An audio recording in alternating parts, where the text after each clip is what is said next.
ఇక కర్ణాటక రాజకీయాలు మరోసారి ఢిల్లీ కేంద్రంగా వేడెక్కాయి. ముఖ్యమంత్రి సిద్దరామయ్య, ఉప ముఖ్యమంత్రి డీకే శివకుమార్లు కాంగ్రెస్ హైకమాండ్ ఆదేశాల మేరకు ఢిల్లీ చేరుకున్నారు. దీంతో రాష్ట్ర రాజకీయాల్లో కొత్త చర్చకు దారితీసింది. సీఎం మార్పు ఊహాగానాల నడుమ ఇవాళ జరగనున్న కీలక సమావేశంలో కాంగ్రెస్ అధ్యక్షుడు మల్లికార్జున ఖర్గే నివాసంలో రాహుల్ గాంధీ సహా పార్టీ అగ్రనేతలు పాల్గొననున్నారు. కర్ణాటక ప్రభుత్వ భవిష్యత్, పరిపాలనా మార్పులు, మంత్రివర్గాన్ని పునర్వ్యవస్థీకరించడం వంటి అంశాలు కూడా చర్చలో ఉండే అవకాశం కనిపిస్తుంది. పార్టీ వర్గాల ప్రకారం ప్రస్తుతం 3 ఆప్షన్లు హైకమాండ్ పరిశీలనలో ఉన్నాయి.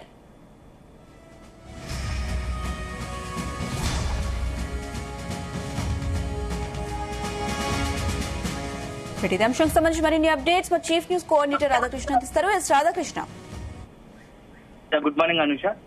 మొత్తంగా కర్ణాటక రాష్ట్ర రాజకీయాలు ఢిల్లీకి చేరాయి. గత కొద్ది నెలలుగా అంటే దాదాపుగా ప్రభుత్వం ఏర్పాటై 2.5 సంవత్సరాలు ఎప్పుడైతే ముగిసిందో ఈ పవర్ షేరింగ్ విషయం తెరపైకి వచ్చింది.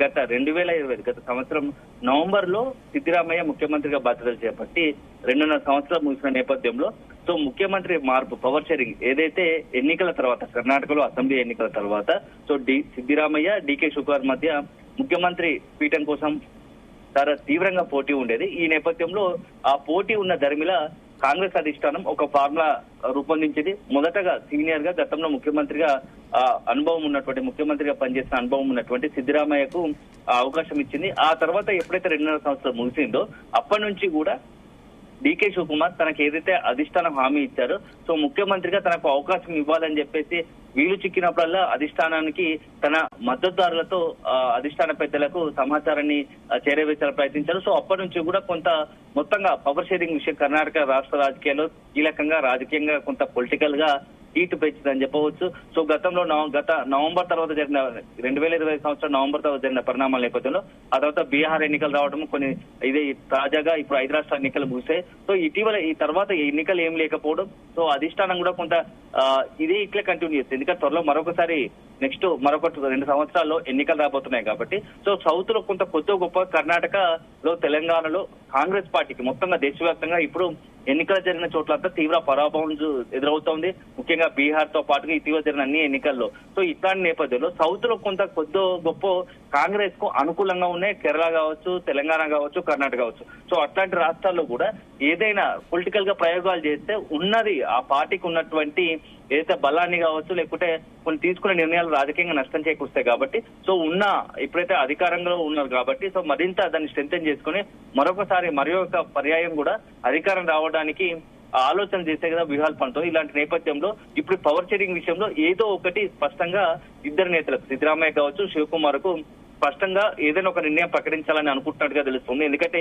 ఇలాగే పెండింగ్ పెట్టడం వల్ల అనవసరంగా పార్టీలో చీలికలు వస్తాయి. సో పార్టీలో వర్గాలుగా చీలిపోతాయి. అల్టిమేట్ గా అది కాంగ్రెస్ పార్టీకి నష్టం జరుగుతుంది కాబట్టి సో ఇలా కాకుండా ఒక ఫార్ములా రచించి అల్టిమేట్ గా అదే ఫైనల్ నిర్ణయం తీసుకొని మొత్తం పార్టీలో సిద్దరామయ్య వర్గాన్ని అదేవిధంగా డీకే శివకుమార్ వర్గాన్ని ఒక్కటిగా చేసి అందరినీ కూడా సాటిస్ఫై అయ్యేలా ఒక నిర్ణయం తీసుకోవాలనుకుంటుంది. సో నిన్న మొన్న జరిగిన పరిణామాల నేపథ్యంలో ఈ రోజు ఢిల్లీకి రావాల్సిందిగా కూడా ఇటు డీకే శివకుమార్ కు అదేవిధంగా సిద్దరామయ్యకు ఇద్దరిని ఢిల్లీకి బయలుదేరారు. ఢిల్లీలో ఉన్నారు. ఇప్పుడు మొదట కేసీ వేణుగోపాల్ తో ఇద్దరు నేతలు భేటీ అయ్యారు. అనంతరం మల్లికార్జున ఖర్గే రాహుల్ గాంధీతో అధిష్టాన పెద్దలతో మాట్లాడి అల్టిమేట్ గా ఒక నిర్ణయం తీసుకునే అవకాశం కనబడుతోంది. సో దీంట్లో ముఖ్యంగా ఇప్పుడు సిద్దరామయ్య ముఖ్యమంత్రిగా కంటిన్యూ చేస్తూ, ఎందుకంటే ఓబీసీ నేతగా ఉన్నారు. సో మొత్తంగా కూడా కొంత ఆ కీలకమైన మద్దతుదారులా ఉన్న నేపథ్యంలో సిద్దరామయ్యను ఈ టర్మ్ కంటిన్యూ చేస్తూనే అదే సందర్భంలో పిసిసి అధ్యక్షుడు ఉన్నటువంటి డీకే శివకుమార్ కు మరింత బలాన్ని చేకూర్చేలా ప్రభుత్వంలో అత్యంత కీలకమైనటువంటి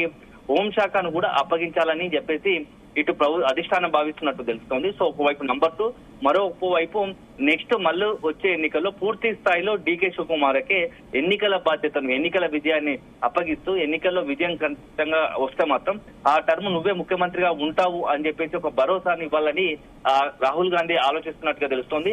ఇప్పటికైతే సిద్దరామయ్యను మార్చకుండానే మరోవైపు ఇటు డీకే శివకుమార్ కొంత సంతృప్తికరణ ఇచ్చేలా, కొంత భరోసా ఇచ్చేలా రాహుల్ గాంధీ రంగంలోకి దిగి డీకే శివకుమార్ తో మాట్లాడుతున్నట్టుగా తెలుస్తోంది. సో అల్టిమేట్ గా ఈ రోజు చాలా అత్యంత కీలకమైనటువంటి నిర్ణయాలు కర్ణాటక రాష్ట్ర రాజకీయాలు ఉండబోతున్నట్టుగా తెలుస్తోంది.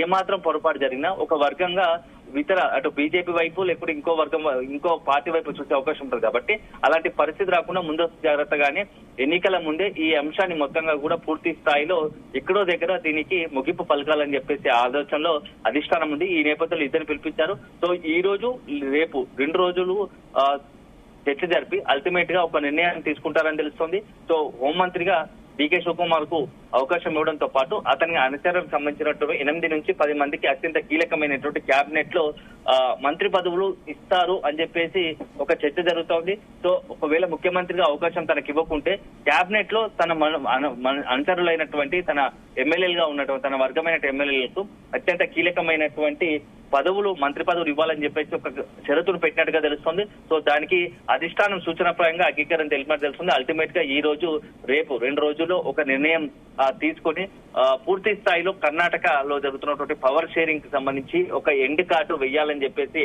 కాంగ్రెస్ అధిష్టానం భావిస్తున్నట్టుగా తెలుస్తుంది. ఇప్పటికే ఆలస్యమైన నేపథ్యంలో సో మరొక ఎన్నికలు వచ్చే నేపథ్యం ఉంది. ఎందుకంటే దీనికి తోడు మొత్తంగా దేశవ్యాప్తంగా డీలిమిటేషన్ జరగబోతా ఉన్నట్టు తెలుస్తోంది.